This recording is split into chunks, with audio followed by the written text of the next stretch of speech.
cantar esta canción con mucho cariño de mi corazón a la República Dominicana, la casa del merengue y la casa de la bachata. സമയം ഇപ്പോൾ രാത്രി 9:30 ഞങ്ങൾ ബാഗ ബീച്ചിലേക്ക് പോകേണ്ട പരിപാടി നോക്കുകയാണ്. ഇവിടുന്ന് ബാഗ ബീച്ചിലേക്ക് 4 കിലോമീറ്ററാണ് ദൂരം കാണിക്കുന്നത്. ഞങ്ങൾ നേരെ പോകുന്നത് ബീച്ചിലേക്കല്ല, അതിനടുത്തുള്ള ഒരു നൈറ്റ് ക്ലബിലേക്കാണ്. നേരത്തെ ബുക്ക് ചെയ്ത് വെച്ചതാണ്. ഗോവൻ നൈറ്റ് ക്ലബ്ബുകളൊക്കെ പണ്ട് മുതലേ ഫേമസ് ആയിട്ടുള്ളതാണ്. അപ്പോൾ അവിടുത്തെ കാഴ്ചകൾ എന്തൊക്കെയാണെന്ന് അറിയില്ല. പൊതുവെ പബ്ബുകളിലും നൈറ്റ് ക്ലബ്ബുകളിലൊക്കെ ക്യാമറയും നോക്കി നടക്കാനൊന്നും പറ്റത്തില്ല.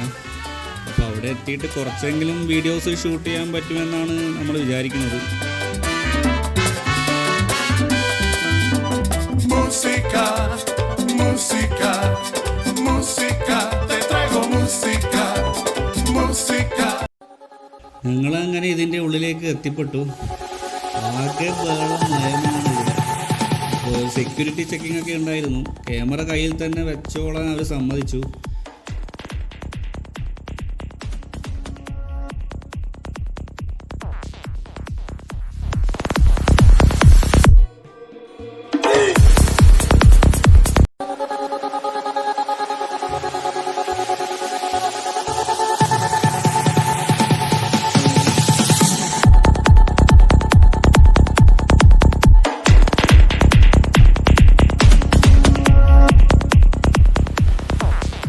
കുറച്ച് വീഡിയോസൊക്കെ ഞങ്ങൾക്ക് എടുക്കാൻ പറ്റി.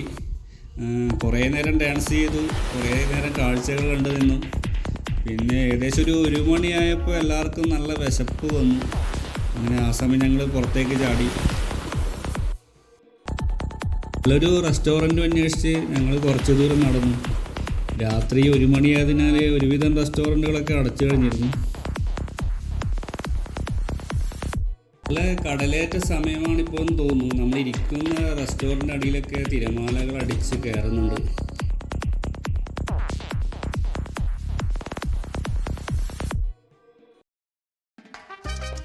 ഇപ്പോൾ സമയം പുലർച്ചെ 2 മണിയാണ്. പുലർച്ചെ 2 മണിക്ക് ഞങ്ങൾ ഈ ബാഗ ബീച്ചിലൂടെ കാറ്റും കൊണ്ട് നടക്കുകയാണ്. നല്ല ഇരുട്ടാണ്, പക്ഷേങ്കിൽ ധാരാളം ആൾക്കാർ ബീച്ച് സൈഡൊക്കെ ഇരുന്നിട്ടുണ്ട്. ഫുഡ് കഴിക്കുന്നവരുണ്ട്, ബിയർ കഴിക്കുന്നവരുണ്ട്, വെറുതെ ഇരുന്ന് വർത്താനം പറയുന്നവരും ഇഷ്ടം പോലെ കാണാം.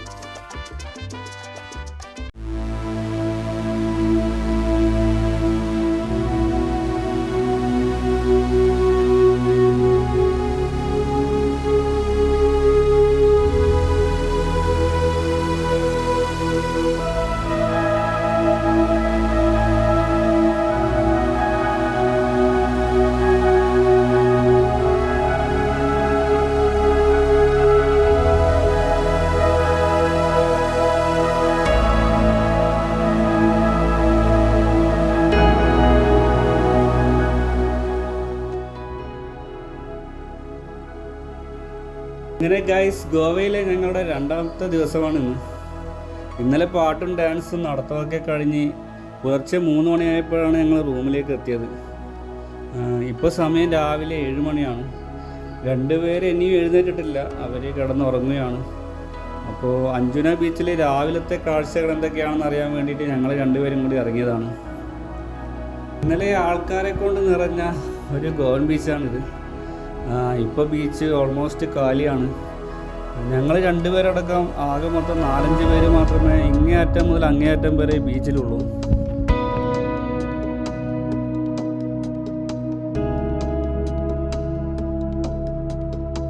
അഞ്ജുന ബീച്ചിൻ്റെ ഇങ്ങേയറ്റത്ത് ഒരു പാറത്തുരുത്ത് പോലൊരു സ്ഥലമുണ്ട്. അതിൻ്റെ അങ്ങേയറ്റത്ത് നിന്നൊരു ഗോവക്കാരൻ ചൂണ്ടിയിടുന്നത് കാണാം. ഞങ്ങൾ ആദ്യം വിചാരിച്ചത് ഇതൊരു പവിഴപ്പുറ്റാണെന്നാണ്.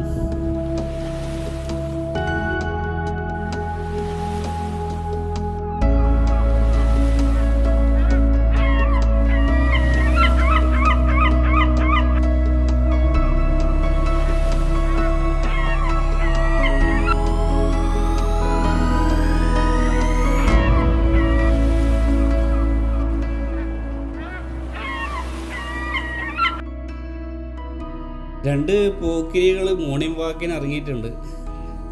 കടലിൽ നിന്ന് കുളിയൊക്കെ കഴിഞ്ഞ് നല്ല എനർജറ്റിക് ആയിട്ടാണ് ടീംസിൻ്റെ നടത്തമൊക്കെ.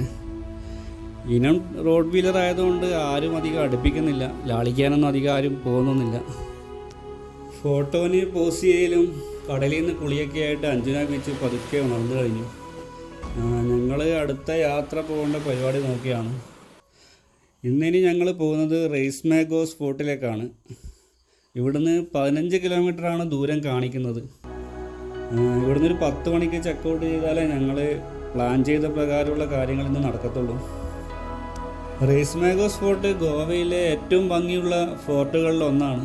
ഒരുപാട് ബോളിവുഡ് സിനിമകൾക്ക് ലൊക്കേഷനായിട്ടുള്ള സ്ഥലമാണ് റെയ്സ് മാഗോ സ്പോട്ട്.